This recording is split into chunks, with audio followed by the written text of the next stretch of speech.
আপুনি ঐতিহাসিক ৰংঘৰ বাকৰি চাওক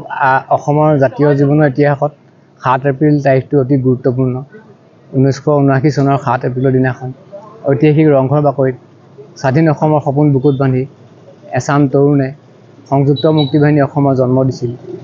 আজি 4.5 দশক তাৰমানে 45 বছৰ অতিক্ৰম কৰিলে সংযুক্ত মুক্তি বাহিনী অসমৰ প্ৰধান ফৈদটোৱে কেন্দ্ৰীয় চৰকাৰ ৰাজ্য চৰকাৰ ত্ৰিপাক্ষিক চুক্তি হ'ল অলপতে আৰু তেওঁলোকে তাৰ পিছতে এই সংগঠন ভংগ ঘোষণা কৰিলে আনহাতে পৰেশ বৰুৱা সেনাধ্যক্ষ পৰেশ বৰুৱা ডাঙৰীয়াৰ নেতৃত্বত আলফা স্বাধীন গোটটো সক্ৰিয় হৈ আছে কিন্তু এই দুয়োটা গোটৰ আজি 45 বছৰীয়া সংগ্ৰামত আমাৰ অসমৰ জাতীয় জীৱনৰ কাৰণে অকল হেৰুৱাৰহে বেদনা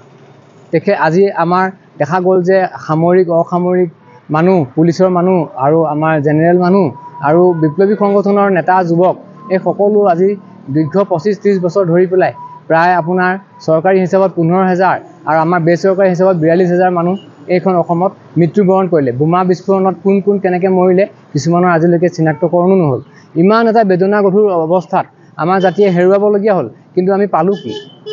আজিৰ দিনটোত সংযুক্ত মুক্তি বাহিনী অসমৰ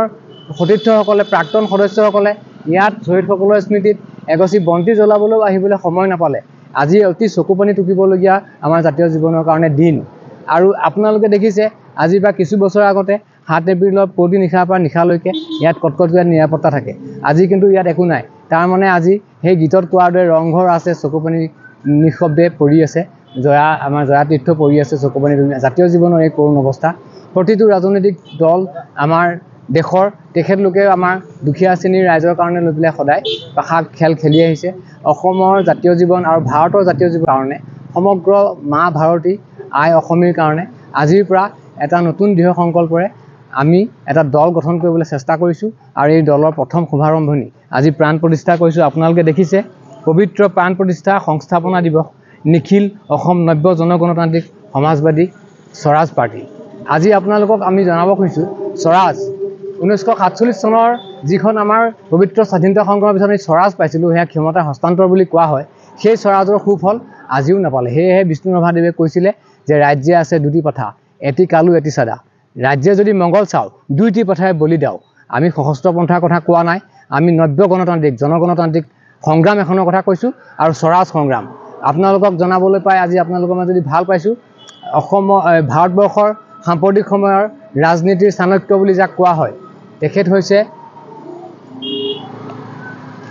তেখেতৰ নামটো মই পাহৰি গৈছিলোঁ পটককৈ তেখেত আছে এজন তেখেতেও এই কথাটো কৈছে স্বৰাজ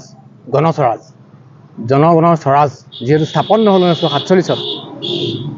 সেই স্বৰাজ আজি স্থাপন কৰিবৰ কাৰণে আকৌ আমি এখন সংগ্ৰাম আৰম্ভ কৰিছোঁ নতুন সংগঠন খুলিছোঁ এই স্বৰাজ আগত ব্ৰিটিছৰ এগেইনষ্টত হৈছিলে এতিয়া আমি নিজৰ এগেইনষ্টত হ'ব হয়তো আমাৰ নিজৰ আত্মাৰ এগেইনষ্টত হ'ব আমাৰ আত্মাৰ ভিতৰত থকা কুপ্ৰবৃত্তিবিলাক সমাজৰ বেয়াবিলাক আঁতৰাই পেলাই জনগণৰ প্ৰতি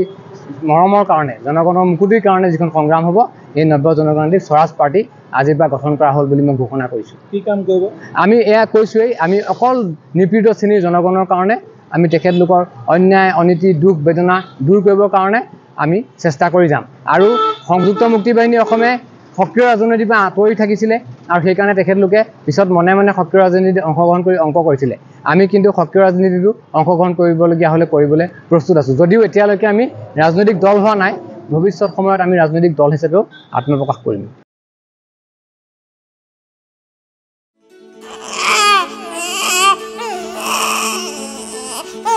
অভিনন্দন আপোনাৰ এজনী ছোৱালী জন্ম হৈছে